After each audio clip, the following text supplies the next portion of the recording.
நீங்கள் கேட்கும் இந்த குரல் அறிவின் உலகத்திற்கு உங்களை அழைக்கிறது. இது வாய்ஸ்பீடியா தமிழ்.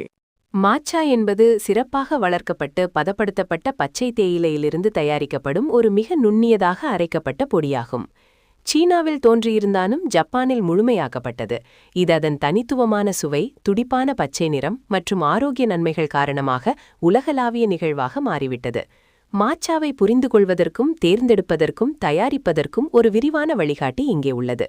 1. மாச்சாவை சிறப்புறச் செய்வது எது? நீங்கள் இலைகளை தூக்கி எறியும் பாரம்பரிய காய்ச்சி வடிகட்டிரி தேநீரைப் போலல்லாமல் மாச்சாவில் நீங்கள் முழு இலையையும் உட்கொள்கிறீர்கள். நிழலில் வளர்க்கப்படுதல். அறுவடைக்கு சுமார் 3-4 வாரங்களுக்கு முன்பு தேயிலை செடிகள் காமேலியா சினென்சிஸ் சூரிய ஒளியை தடுக்க மூடப்படும். இது குளோரோஃபிலை, பிரகாசமான பச்சை நிறத்தை உருவாக்குகிறது மற்றும் எல்-தியானின் போன்ற அமினோ அமிலங்களை அதிகரிக்கிறது.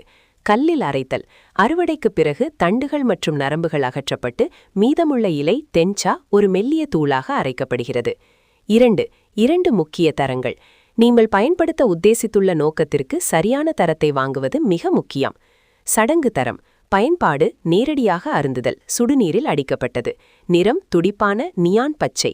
சுவை மென்மையான, இயற்கையாகவே இனிப்பு, சுவையானது, உமாமி மற்றும் கசப்புத்தன்மை இல்லாதது. விலை அதிகம். சமையல் தரம். பயன்பாடு பேக்கிங், ஸ்மூத்திகள் மற்றும் லட்டுகள், சர்க்கரை, பால் சேர்க்கப்படும் இடங்களில். நிறம் மந்தமான அல்லது ஆலிவ் பச்சை. சுவை மற்ற பொருட்களுடன் கலந்து பயன்படுத்தக்கூடியவாறு அதிக துவர்ப்பு, புல் போன்ற மற்றும் கசப்புடன் இருக்கும். விலை குறைந்த விலை. 3. ஆரோக்கிய நன்மைகள். மாச்சா ஆரோக்கியமான உணவு என்று போற்றப்படுகிறது. அமைதியான ஆற்றல். மாச்சாவில் காஃபின் உள்ளது, தேநீரை விட அதிகம், காப்பியை விட குறைவு. ஆனால் இது எல்-தியானின் என்ற அமினோ அமிலத்தையும் கொண்டுள்ளது. இது தளர்வை ஊக்குவிக்கிறது. இதன் விளைவாக காப்பியுடன் தொடர்புள்ள நடக்கம் அல்லது சோர்வு இல்லாமல் நிலையான ஆற்றலூக்கம் கிடைக்கிறது. அதிக ஆன்டிஆக்சிடென்ட்டுகள். நீங்கள் முழு இலையையும் சாப்பிடுவதால் கேட்டசின்ஸ்கள், குறிப்பாக EGCGயின் பெருமளவை பெறுகிறீர்கள். இது புற்றுநோயை எதிர்த்து போராடும் பண்புகளை கொண்டிருப்பதாக நம்பப்படுகிறது. வளர்ச்சி மாற்றம். சில ஆய்வுகள் இது வளர்ச்சி மாற்றத்தை அதிகரிக்கவும் கொழுப்பை குறைக்கவும் உதவும் என்று கூறுகிறது. 4. பாரம்பரிய மாச்சா உசுச்சா தயாரிப்பது எப்படி? பாரம்பரிய கருவிகள் அவசியமில்லை, ஆனால் அவை சிறந்த நுரையை உருவாக்குகிறது. கருவிகள்: மூங்கில் விஸ்கு, சேசன் அல்லது மின்சார ஃப்ராத்தர், தேநீர் கிண்ணம், சாவான், சல்லடை. வழிகாட்டிகள்: 1. சலித்தல். கட்டிகளை நீக்க 1-2 மூங்கில் கரண்டி, தோராயமாக 1 தேக்கரண்டி மாச்சாவை உங்கள் கிண்ணத்தில் சலிக்கவும். 2. தண்ணீர் சேர்த்தல். சுமார் 2 அவுன்ஸ் 60 மில்லி சூடான நீரை சேர்க்கவும். முக்கியம்: கொதிக்கும் நீரை பயன்படுத்த வேண்டாம், அது தேநீரை எரித்து கசப்பாக மாற்றிவிடும். 175 டிகிரி ஃபாரன்ஹீட் 80 டிகிரி செல்சியஸ் வெப்பநிலையை நோக்கம் கொள்ளுங்கள்.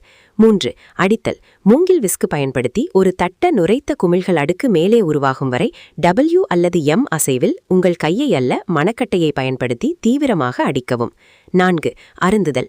நுரை அப்படியே இருக்கும்போதே உடனடியாக அருந்தவும்.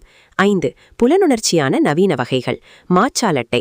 அடர்த்தியான மாச்சாலின் ஷாட்டை. 1 தேக்கரண்டி பொடி + 1 அவுன்ஸ் தண்ணீரை நீராவி செய்யப்பட்ட பால் மற்றும் தேன் அல்லது வெனிலா சிரப் போன்ற ஒரு இனிப்புடன் கலக்கவும். மாச்சா லெமனேட். தயாரிக்கப்பட்ட மாச்சாவை ஐஸ் மீது ஊற்றி லெமனேட் சேர்க்கவும். ஸ்மூத்திகள். வாழைப்பழ கீரை ஸ்மூத்தியில் 1 தேக்கரண்டி சமையல் மாச்சாவை சேர்க்கவும். 6. சேமிப்பு. மாச்சா காற்று, ஒளி மற்றும் வெப்பத்திற்கு மிகவும் உணர்ச்சி கொண்டது.